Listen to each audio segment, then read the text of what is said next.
माँ को अपनी बेटी से जलन होती थी क्योंकि वो उससे कहीं ज्यादा सुंदर थी। इसलिए जब बेटी सो रही थी माँ ने उसे आटे में दबा दिया। बेटी का दम घुटने वाला था, तभी पापा ने समय रहते देख लिया। उन्होंने तुरंत बेटी को गोद में उठाया और अस्पताल की तरफ भागे। इस तरह एक बड़ी ट्रेजेडी टल गई। इस बात पर पति पत्नी में जमकर झगड़ा हो गया। पापा ने पत्नी पर चिल्लाकर कहा कि तू माँ बनने लायक भी नहीं है, लेकिन इससे भी वो नहीं मानी। उसे लगता था कि बेटे की सुंदरता ने उसके पति का सारा प्यार छीन लिया है।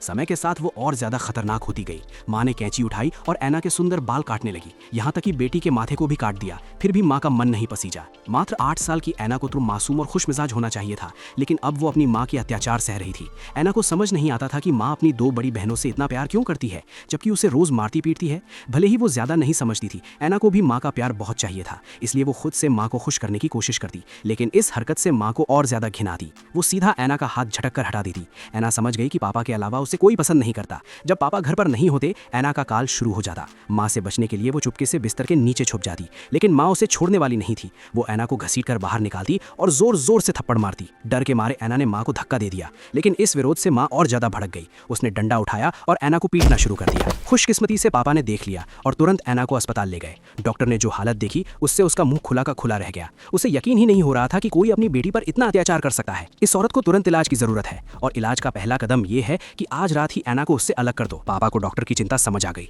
उन्हें एहसास हो गया कि अगर ऐसा ही चलता रहा तो ऐना की जान चली जाएगी। बेटी को सुरक्षित बड़ा करने के लिए पापा के पास कोई चारा नहीं था। उन्होंने उसे दूसरे शहर में रिश्तेदारों के पास भेज दिया। 18 साल बाद ऐना बड़ी हो गई। वो एक शानदार पुलिस अधिकारी बन चुकी थी, लेकिन बचपन की वो छाया अभी भी उसके दिमाग में थी। ऐना सोचती थी कि इस जिंदगी में कभी परिवार से उसका कोई वास्ता नहीं रहेगा, लेकिन आज उसे मजबूरन घर वापस जाना पड़ा। पुलिस स्टेशन को एक केस मिला था। ऐना के गांव में 10 जवान लड़कियों की हत्या हो चुकी थी। उसे नोटिस हुआ कि अपराधी का तरीका बिल्कुल उसकी माँ जैसा ही लगता था। क्या ये सब उसकी माँ का ही काम है? लेकिन इतने सालों से माँ साइकियाट्रिक अस्पताल में बंद थी, इसलिए हत्या करना नामुमकिन था। ये समझने के लिए ऐना के पास कोई रास्ता नहीं था। उसे साइकियाट्रिक अस्पताल जाना पड़ा। हिम्मत जुटाकर वो अपनी माँ के बेड के पास पहुंची। कई साल बीत चुके थे। माँ को फिर से देखकर ऐना कांपने लगी, लेकिन जब माँ ने उसे देखा